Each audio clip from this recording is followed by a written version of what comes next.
우리가 토지와 함께 바로의 종이 되리니, 이런 제목으로 창세기 강의를 이어가도록 하겠습니다.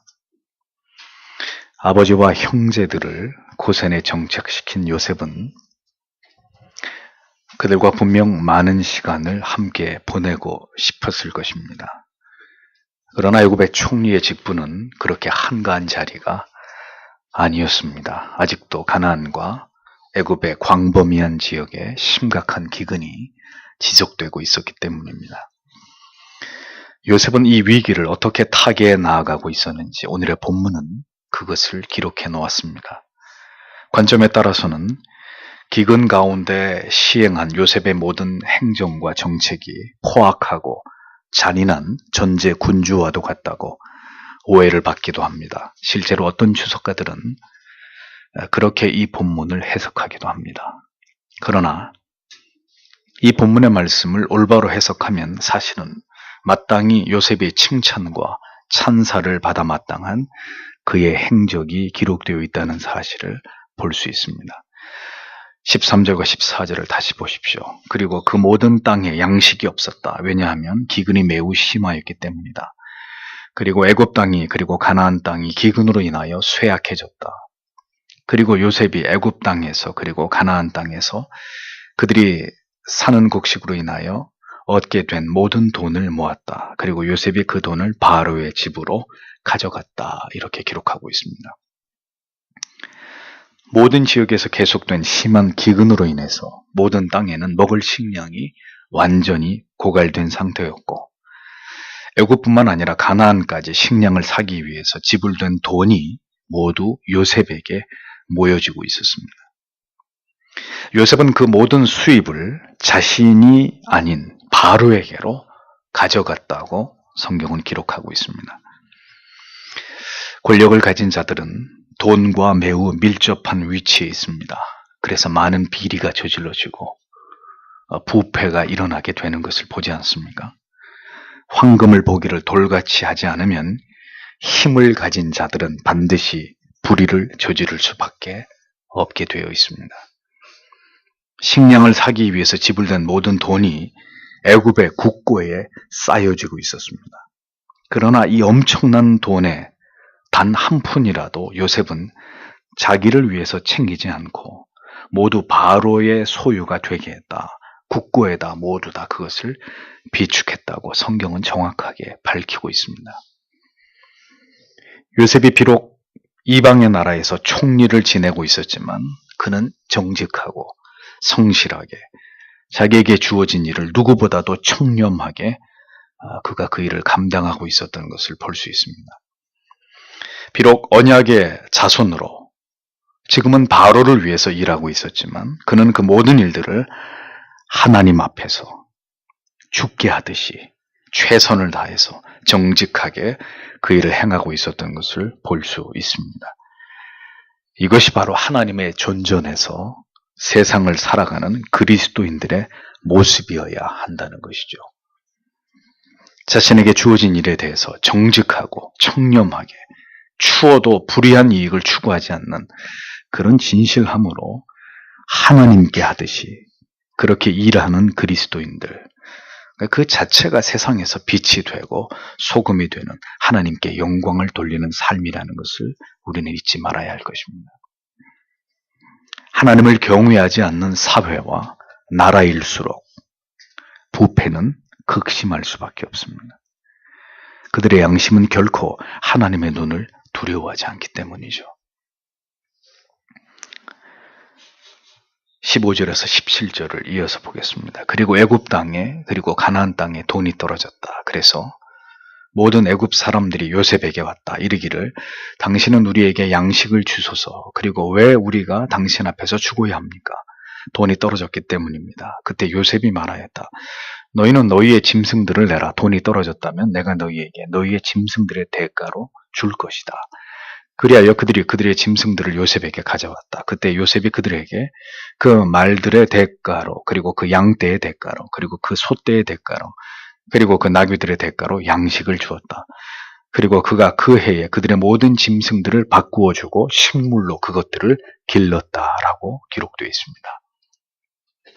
지금은 요셉의 곡식 창고 외에는 어디에서도 식량을 구할 수 없는 심각한 비상 상황이었습니다. 사람들은 연명을 하기 위해서 모든 수단과 방법을 강구해야만 했습니다. 그러나 가나안에도 애굽에도 이제 돈이란 돈은 모두 다 바닥이 나버렸습니다. 이제는 누구도 돈을 주고 더 이상 식량을 살 수 없는 그런 지경에 이르게 되었습니다. 먹을 것도 돈도 모두 다 바닥이 난 백성들은 요셉에게 자신들이 굶어 죽게 되었으니 양식을 달라고 그렇게 요청하고 있었습니다. 이에 요셉은 돈이 다 떨어졌으면 그대들이 키우고 있는 가축들을 식량의 값으로 대신 지불하고 양식을 받아가라고 이렇게 이야기합니다. 앞에서 말씀드린 대로 어떤 신학자와 주석가들은 이 부분을 두고 요셉을 비난하고 있습니다. 먹을 것이 없는 백성들에게 무상으로라도 식량을 공급해 주었어야지. 가지고 있던 가축까지 모두 빼앗는 것은 권력을 가진 요셉이 결국은 타락해서 탐욕을 부리는 것이라고 그렇게 주장합니다. 이 같은 주장은 터무니없고 너무 성급하고 성경의 의도를 전혀 읽어내지 못한 그런 주장과 해석이 일따름이죠. 요셉의 이러한 통치 행위가 하나님이 보실 때 불의하고 악한 것이었다면 분명히 요셉의 행위는 정죄를 받아야 합니다.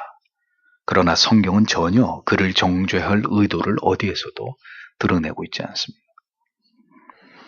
요셉은 결코 고난당하는 가나안과 애굽의 백성들에게 폭정을 펼치지 않았습니다. 다만 정당한 대가를 지불하고 식량을 사들이게 해서 질서를 유지하고 모든 일을 공정하게 집행하고 있었던 그런 모습을 보여줍니다. 누구에게나 아무런 대가 없이 그냥 주는 그것은 하나님의 말씀의 원리가 아닙니다. 정당하게 대가를 지불하고 자신들이 필요하는 것을 얻게 하는 것이 합법적이고 공정한 것입니다. 하나님께서는 타락한 아담에게 땅은 너로 인하여 저주를 받고 너는 종신토록 수고하여야 그 소산을 먹으리라 라고 징벌하셨습니다. 땀을 흘리고 수고해야 소산을 먹는 것은 성경의 원리이고 법칙입니다. 데살로니가 후서 3장 10절은 누구든지 일하기 싫어하거든 먹지도 말게 하라고 분명히 말씀하고 있습니다. 비록 식량을 구할 수 없는 상황이 되었어도 그냥 그것을 얻게 하는 것은 성경의 가르침에 어긋나는 것입니다. 지불할 능력이 없는 사람에게는 그냥 베풀어야 하겠지만 얼마든지 대가를 지불할 수 있는 사람에게는 반드시 대가를 지불하고 원하는 것을 얻도록 하는 것이 진리의 가르침이라는 것을 우리는 기억할 필요가 있습니다. 무의도식은 범죄의 행위입니다. 그것은 하나님의 법이고 하나님의 공의입니다. 요셉은 식량을 요구하는 자들에게 거저주지 않고 가축을 대가로 가져올 것을 요구했습니다. 비상 상황이었지만 무질서하지 않고 여전히 공정하고 정상적인 거래가 이루어지고 있었던 그런 상황인 것을 우리가 보게 됩니다. 어떤 경우에도 원칙과 질서와 법이 무너져서는 안 됩니다. 반드시 지켜져야 되는 원리들은 어떤 상황에서든 지켜지고 그것이 유지되어야 하는 것입니다. 그것이 하나님의 통치를 따르는 사람들의 도리입니다. 어떤 상황도 궁극적으로 하나님이 해결하시지 못하고 통제하지 못하는 상황은 도래하지 않는다는 것을 우리가 믿는다면 우리는 결연히 마지막 순간까지 법과 제도와 원칙을 지키면서 하나님의 도우심을 바라고 소망해야 되는 것입니다.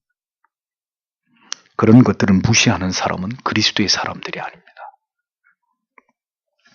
인간의 과도한 염려와 근심과 불안으로 법을 무너뜨리고 제도를 부정하게 되면 순식간에 혼란과 무질서가 판을 치게 될 것입니다.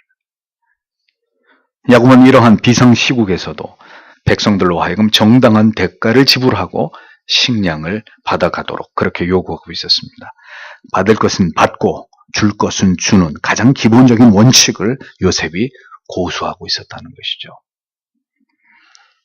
요셉은 각종 모든 가축들을 다 받고 그 대가로 식량을 나누어 주었습니다. 뿐만 아니라 그들에게서 받은 모든 가축들을 굶어 죽게 하지 않고 그 가축들에게까지 먹을 것을 주었다고 성경은 기록하고 있습니다. 가축은 농경사회에서는 없어서는 안 될 중요한 재산이고 일종의 농기구와 같습니다. 요셉은 모든 기근이 그친 이후를 대비해서 백성들에게 받은 가축들을 자신이 대신해서 돌보았던 것을 볼 수 있습니다. 식량이 없는 백성들에게 가축을 모두 남겨두었다면 그들은 모두 그 가축들을 차례로 잡아먹었을 것이고, 그러면 기근이 그치고 났을 때 농기구가 전혀 없는데 농사를 지어야 되는 낭패를 겪게 될 수밖에 없었을 것입니다. 비록 식량을 얻기 위해서 가축을 가져오기는 했지만 요셉은 그 가축들을 잘 먹여서 살려둠으로 훗날을 도모하면서 그것을 위해서 대비하고 준비하고 있었던 것을 볼 수 있는 것이죠. 기근이 끝나면 다시 가축들을 백성들이 돌려받아서 농사를 지을 수 있도록 하기 위해서 요셉은 이같이 그들의 가축들을 모두 거두어 들였던 것입니다. 기근이 시작된 이후에 또 한 해가 그렇게 지나가고 있었습니다. 지도자는 다수에게 뜻을 묻는 것이 아니라 홀로 미래를 내다보고 누구도 쉽게 내릴 수 없는 결정을 내리는 사람입니다. 그 결정이 사람들을 살리기도 하고 위기로 몰아넣을 수도 있습니다. 그래서 지도자에게는 하나님이 주시는 지혜가 필요하고 그는 하나님만을 신뢰함으로 백성들을 영도해야 될 책임이 있습니다. 국가든 기업이든 교회와 가정이든 여러분의 리더가 그런 사람이 되기를 기도하십시오. 그렇지 않으면 모두에게 재앙이 될 것이기 때문입니다. 상황이 좋지 않았지만 모든 백성들이 굶어 죽을 정도는 결코 아니었습니다. 그렇게 되도록 하실 하나님이 아니시죠. 그럴 것 같았으면 요셉에게 이 모든 것들을 준비시키실 이유도 없었을 것입니다. 살인적인 기근이 계속되고 있었지만 모든 것이 충분히 준비된 요셉으로 인해서 그 시대의 모든 사람들이 계속 생명을 이어가고 있는 이 모습을 보십시오. 이것이 하나님께 붙들린 한 사람의 능력입니다.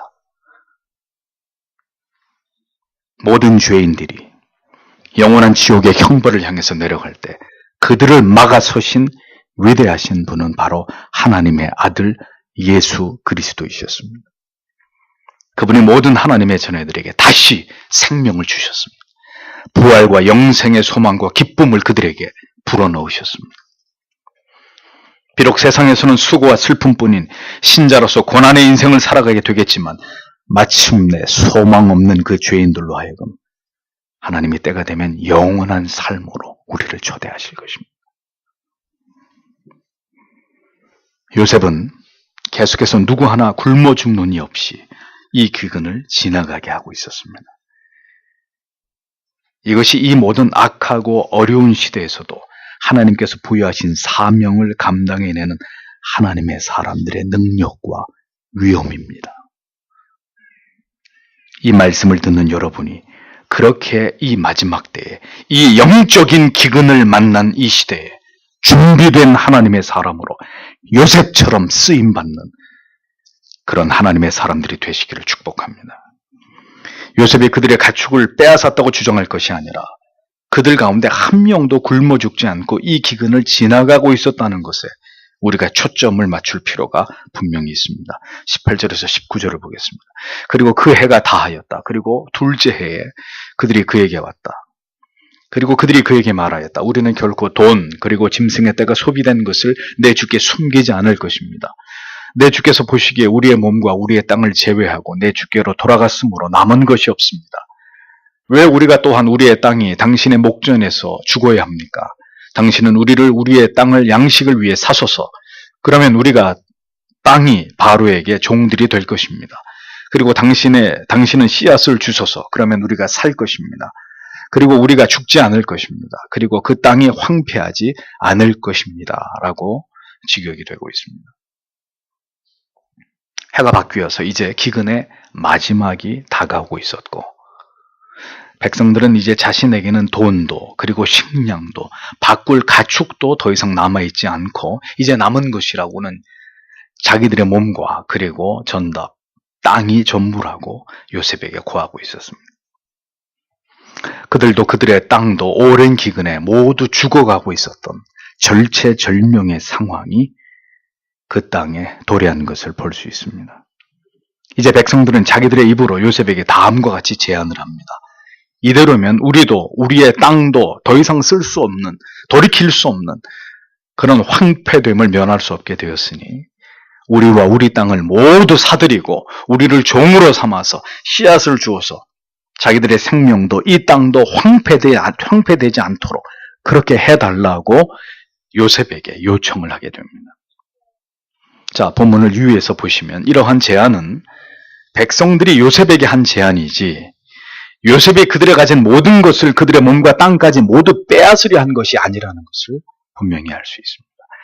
그들은 스스로 자구책을 만들어서 자신들이 바로의 종이, 즉 소작인들이 될 것이며 우리의 땅을 모두 바로에게 드릴 터이니 목숨을 부지하고 이 땅을 지킬 수 있게 해달라고 그렇게 부탁을, 요청을, 호소를 하고 있었습니다. 이전까지 애굽에는 토지가 모두 사유화되어 있었습니다. 그런데 이 일을 계기로 모든 토지가 국유화되었고 바로의 왕권이 더욱 강화되는 것을 볼 수 있습니다. 그 시대는 왕정 시대였다는 것을 감안해서 여러분들이 이것을 이해하실 필요가 있습니다. 요셉은 기근이라는 최악의 위기 속에서도 침착하게 이 모든 일들 또한 하나님이 행하시는 섭리임을 알고 그는 백성들의 생명을 보존하는 한편 왕권을 강화하고 나라의 기틀을 바로 세우는 일에 크게 기여하고 있었던 것을 볼 수 있습니다. 그는 그렇게 하나님의 나라를 위해서 그리고 세상 나라를 위해서도 자기의 책임과 사명과 소임을 그 본분에 최선을 다하고 있었습니다. 20절에서 22절을 보십시오. 그리하여 요셉이 애굽의 모든 땅을 바로를 위하여 샀다. 왜냐하면 애굽 사람들이 각기 그의 밭을 팔았기 때문이다. 그 기근이 그들에게 압박하였기 때문이다. 그리하여 그 땅은 바로의 것이 되었다. 그리고 그가 그 백성을 애굽의 한쪽 끝에서부터 그것의 다른 끝까지 성읍들을 옮겼다. 다만 제사장의 땅은 그가 사지 않았다. 왜냐하면 제사장들에게는 바로로부터 일정한 임금이 있기 때문이다. 그리고 그들은 바로가 그들에게 준 그들의 녹을 먹었다. 그러므로 그들이 그들의 땅을 팔지 않았다. 이렇게 적고 있습니다. 요셉은 모든 백성들의 전답을 사들였습니다. 결국 뺏은 것이 아니라 값을 주고 사들였고 모두 국유화시켰습니다.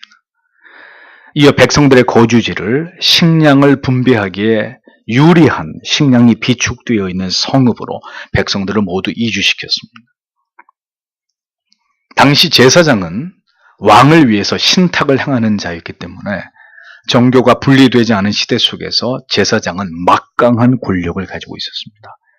이집트는 태양신 라를 비롯해서 잡다한 우상들을 숭배하고 있었던 그런 나라였습니다. 제사장들은 바로로부터 급료를 받았고 또 막대한 토지를 소유하고 있었습니다. 그들은 기근과 전혀 상관없이 최고의 특권과 특혜를 누리고 있었기 때문에 이 어려운 시기에도 그들만은 땅을 팔 아무런 이유가 없는 자들이었습니다. 하나님께서는 이 우상의 나라에 하나님의 종 요셉을 총리로 세우셨습니다. 그리고 그를 통해서 하나님의 뜻을 이루고 계셨습니다. 요셉이 행한 일들 가운데 우리는 신자의 입장에서 쉽게 이해가 되지 않는 부분이 있을 수 있습니다. 그가 하나님을 알지 못하는 애굽의 파라오를 위해서 충직하게 일을 한 모습이나 기근이 찾아온 어려운 때에 그들의 모든 백성들의 돈과 땅을 모두 사들이고 그들까지 바로의 소장농으로 삼은 것에 관해서 이것이 지나치다고 우리는 불평을 하고 비난을 할 수 있을 것입니다. 그러나 무엇보다 중요한 것은 우리가 그렇게 야곱을 오해하는 것이 아니라 성경이 요셉을 어떻게 보고 있느냐 하는 점입니다. 이러한 애굽의 총리로서의 그의 모든 행적을 성경은 절대로 비난하거나 정죄하고 있지 않다면 우리 또한 그런 관점으로 요셉을 바라보아야 할 것입니다. 우리는 요셉을 통해서 세상 속에서 살아가는 그리스도인으로서 하나님의 나라를 섬기면서 더불어 세상에서도 자신에게 주어진 직업적 소명을 어떻게 감당해야 되는 것이 합당한지를 배울 수 있습니다. 에베소서 6장 5절에 종들아 두려워하고 떨며 성실한 마음으로 육체의 상전에게 순종하기를 그리스도께 하듯 하여 라고 기록하고 있습니다. 골로새서 3장 22절 종들아 모든 일에 육신의 상전들에게 순종하되 사람을 기쁘게 하는 자와 같이 눈가림만 하지 말고 오직 주를 두려워하여 성실한 마음으로 하라 라고 기록하고 있습니다. 디모데전서 6장 1절에 무릇 멍에 아래 있는 종들은 자기 상전들을 범사에 마땅히 공경할 자로 알지니 이는 하나님의 이름과 교훈으로 회방을 받지 않게 하려 함이라 라고 기록하고 있습니다. 요셉은 하나님의 신묘막측한 섭리와 계획 속에서 구속사의 흐름 가운데 이스라엘 민족을 보존하고 애굽으로부터 그들이 안정적으로 그 민족이 확장되게 하는 사명을 수행하고 있었습니다. 그로 하여금 그 일을 수행하도록 한 것은 애굽의 총리라고 하는 막강한 지위와 권력이 그에게 주어졌기 때문에 가능한 일이었습니다. 그는 그 직임과 직분을 통해서 구속사의 위대한 드라마가 쓰여지는 일에 지대한 공헌을 했을 뿐 아니라 자신을 총리로 세운 애굽과 파라오를 위해서도 그는 최선을 다하고 있는 모습을 보여줍니다. 그것은 바로를 위한 충성이 아니라 그를 애굽의 총리로 세우셔서 하나님의 멋진 이 계획을 이루게 하신 하나님 앞에서의 충성을 다하는 요셉의 신앙이었습니다. 세상에서 직업이나 사업에 관련된 일이라고 해서 신자가 그것을 속되다 여겨서 소홀히 할 수 있습니까? 결코 그렇지 않습니다. 모든 지혜와 역량을 총동원해서 언제나 성실하고 탁월하게 자기에게 주어진 일들을 해내야 합니다. 그것은 죽게 하는 일이기 때문에 그렇습니다. 다만 그 모든 일들은 하나님과 사람 앞에서 합법적이고 정직하고 성실하게 그 일을 감당해내야 되는 거죠. 사정이 여러분의 마음에 들지 않습니까? 그렇다고 해서 여러분들에게 주어진 일들을 대충 하고 공금을 횡령하고 회사에 불이익을 끼치는 그리스도인, 그는 하나님 앞에 죄를 짓고 있는 것입니다. 요셉은 이 모든 일에 결코 자기의 이익을 취하지 않았습니다. 오직 기근을 만난 백성들과 바로를 위해서 모든 일에 최선을 다한 것을 볼 수 있습니다. 자신이 바꿀 수 있는 일과 자신이 바꿀 수 없는 일, 자신이 해야 할 일과 그 범위가 어디까지인지를 요셉은 올바로 인식하고 그 자기의 일에 최선을 다했습니다. 요셉은 제사장들과 마차를 빚지 않았고 애굽의 다른 제도와 문제까지 전반적으로 개혁하는 일을 목표로 삼지 않았습니다. 그는 지나치게 열정적이지도 않고 그리고 지나치게 하나님의 뜻에 대해서 소극적이지도 않는 자신이 해야 될 일에 대해서 하나님이 주신 사명에 대해서 선택과 집중의 원리를 가지고 그 일들을 정확하게 이루어낸 것을 볼 수 있습니다. 의사의 손에 들린 정교한 수술 도구인 핀셋처럼 그렇게 그는 하나님의 손에 붙들려서 하나님이 그를 통해 하고자 하신 일들을 정확하고 빈틈없이 이루어가고 있었던 것입니다. 그리고 그가 행한 그 모든 일들은 그렇기 때문에 어떤 저항이나 폭동이나 어떤 어려움 없이 모든 사람들의 자발적인 마음에 의해서 순조롭게 그 모든 일들이 진행되어 갔다고 성경은 우리에게 말씀하고 있습니다. 왜 그랬을까요? 그 모든 일들이 하나님이 기뻐하시는 일이었고 하나님이 그와 함께 하셨던 그런 일들이었기 때문입니다. 기근이 끝나지 않은 상황에서 백성들을 이끌어가는 요셉의 지혜는 계속 발휘되고 있었습니다. 23절에서 24절. 그리고 요셉이 그 백성에게 말하였다. 보라, 내가 오늘날 너희들을 그리고 너희의 땅을 바로를 위하여 샀다. 이제 너희를 위하여 씨가 있다. 그러므로 너희들은 그 땅에 뿌리라. 그리고 추수 때 너희들은 바로에게 5분의 1을 바쳐야 한다. 그리고 네 개의 몫은 그 밭의 씨를 위하여, 그리고 너희 양식을 위하여, 그리고 너희의 가족들을 위하여, 그리고 너희의 자녀들의 양식을 위하여 너희의 것이 될 것이다. 이렇게 적고 있습니다. 요셉은 흉년의 기간을 정확히 알고 있었습니다. 백성들은 몰랐죠. 흉년이 얼마나 될지 알 수 없었지만 요셉은 정확히 흉년의 기간을 알고 있었고, 그가 백성들에게 종자를 나누어 준 것은 기근은 바로 올해로 끝이 나고 이제 다음 해부터는 다시 모든 것이 회복될 것이라는 것을 그가 알고 있었기 때문입니다. 하나님의 사람은 주도면밀합니다. 하나님의 지혜로 움직이는 사람들은 이렇게 용이 주도하게 자기 일들을 이루어갑니다. 그래서 그들은 세상에 감히 감당할 수 없는 사람들입니다.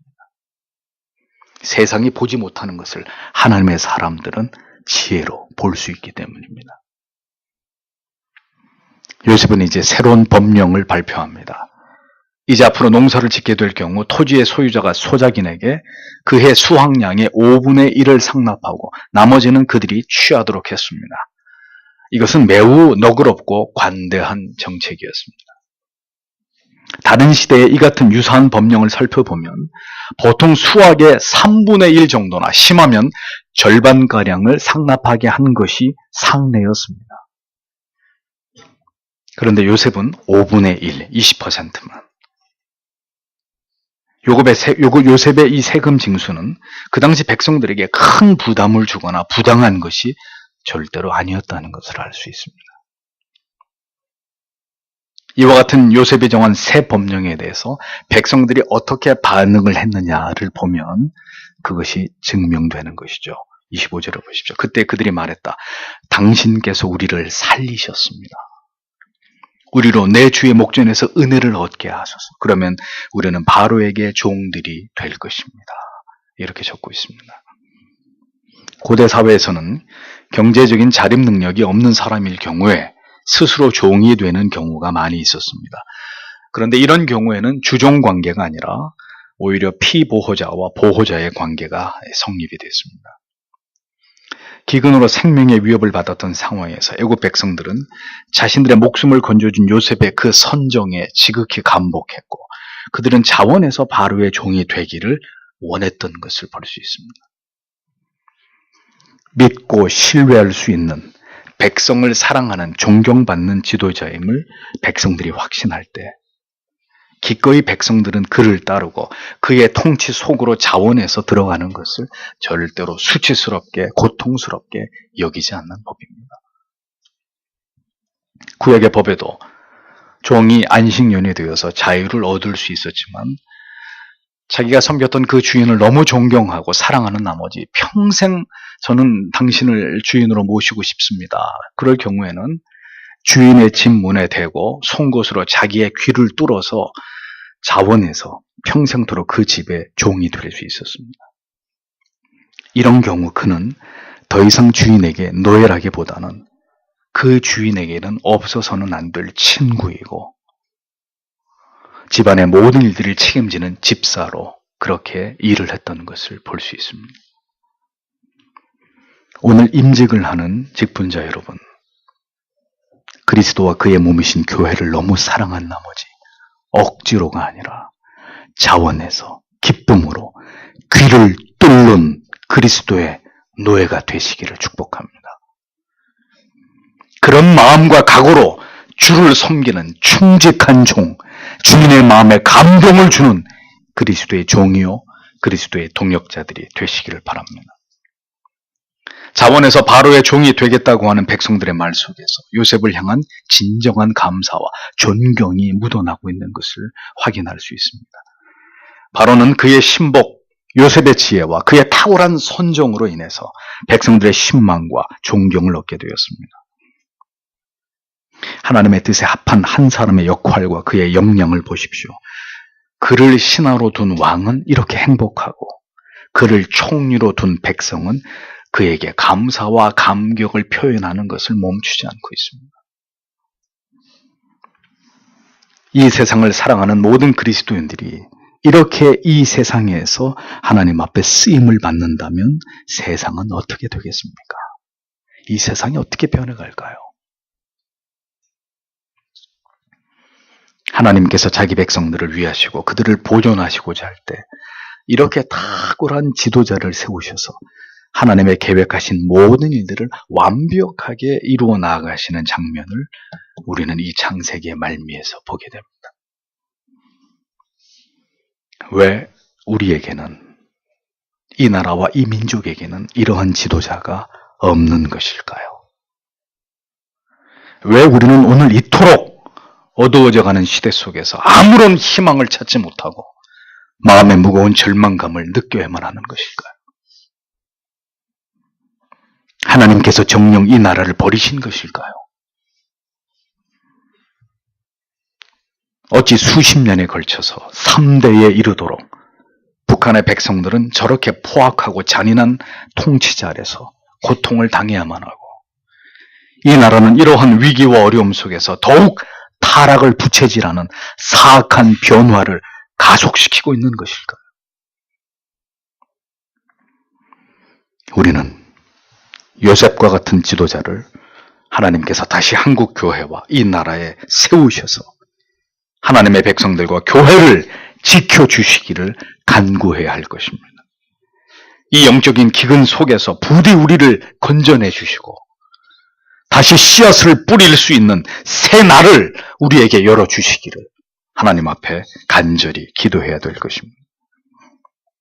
마지막으로 26절을 보십시오. 그리하여 요셉이 애굽의 땅에 대한 법령을 세웠다. 오늘날까지 이르니라. 그 5분의 1은 바로의 것이 되나 다만 제사장들의 땅은 오직 바로의 것이 되지 않았다라고 기록되어 있습니다. 애굽의 토지 제도는 이렇듯 요셉에 의해서 제정되었습니다. 그 골자는 최소한의 개인 토지를 제외한 대부분의 토지는 국유화되었고 예외적으로 제사장 계급만은 토지를 소유할 수 있었고 백성은 토지를 경작해서 소득으로 삼되 소산의 5분의 1은 세금으로 바쳐야 했습니다. 이렇게 만들어진 요셉의 토지법은 애굽의 역사 속에서 시대가 변천하면서 계속 조금씩 수정되고 보완이 되어졌고 발전했지만 그 법의 근본은 요셉의 법안에 근거를 두고 있었음을 많은 사학자들이 증언을 하고 있습니다. 지금까지 이 법이 애굽에서, 이집트에서 발효되고 있다는 거예요. 하나님의 사람이 이 세상에서 사명을 가지고 일할 때 그 결과물은 세상의 기준이 되는 것입니다. 세상을 움직이는 새로운 질서가 되고 제도가 되는 것입니다. 기독교의 사상과 교리는 이 시대의 많은 나라들의 정치, 경제, 교육, 법률의 근거가 되었고 근대화에 지대한 사상적 영향을 미쳤습니다. 그렇게 이 지구상의 모든 나라와 민족들이 세상이 발전을 거듭해 왔습니다. 그러나 작금의 세상은 이제 그 모든 역사의 뿌리와 근거가 되는 기독교의 사상을 이 세상에서 걷어내려 하고 있습니다. 그 모든 흔적을 애써 지우려고 하고 있습니다. 하나님께서 하나님의 사람들을 통해서 통치하고 다스리실 때 7년이라는 대기근도 능히 감당하고 목숨을 잃은 사람이 없이 모두 다 생명을 이어갈 수 있었지만 이제 하나님의 통치를 거부하고 하나님의 존재 자체를 부정하려 하는 그런 시대 속에서는 어느 것 하나 인간의 힘으로 해결해내지 못하고 세상은 점점 더 많은 난제와 첨예한 갈등 속으로 더 깊이 가라앉게 될 것입니다. 하나님을 버린 시대와 사람들, 그들에게 무슨 희망을 찾을 수 있겠습니까? 우리는 요셉의 이야기를 이제 마무리하면서 하나님께서 다시 이 시대 속에서 아직 완성되지 않은 구속 역사의 종반부에 다시 요셉 같은 사람들을 세워주시기를 기도하기를 원합니다. 하나님의 사람들만이 희망임을 우리가 믿는다면 부디 하나님께서 다시 이 민족을 이 영적인 기근에서 건져낼 하나님의 탁월한 요셉 같은 지도자를 세우셔서 부디 우리에게 주신 이 종교의 자유, 대한민국의 이 자유를 지키고 진리의 등불을 계속 밝혀갈 수 있도록 우리에게 긍휼과 자비를 베풀어 주시기를 우리는 하나님 앞에 간구해야 될 것입니다. 성도 여러분, 하나님만이 희망입니다. 하나님께서 쓰시고자 하는 사람들을 세울 수 있는 참된 교회만이 이 시대의 진정한 대안이 될 수 있는 것입니다. 하나님께서 그 일들을 우리를 통해서 하나님을 경외하는 하나님의 사람들을 통해서 여전히 이루어 가시기를 간절히 소망합니다. 이것이 이 시대를 사랑하는 그리스도인들이 가슴에 품고 가장 뜨겁고 열렬히 기도해야 될 기도의 제목이 되어야 된다고 그렇게 믿습니다. 오늘도 이러한 기도의 제목을 가지고, 그리고 여러분 자신이 이 어두운 시대에 그와 같은 사명을 감당하는 이 사회 곳곳에서 요셉 같은 사람으로 하나님의 손에 붙들린 이 시대의 대안이 될 수 있는 하나님의 사람 되기를 기도하시고, 그런 삶 살아가도록 하나님 우리를 붙들어 주시기를 오늘도 다 같이 기도하기를 원합니다. 기도하겠습니다.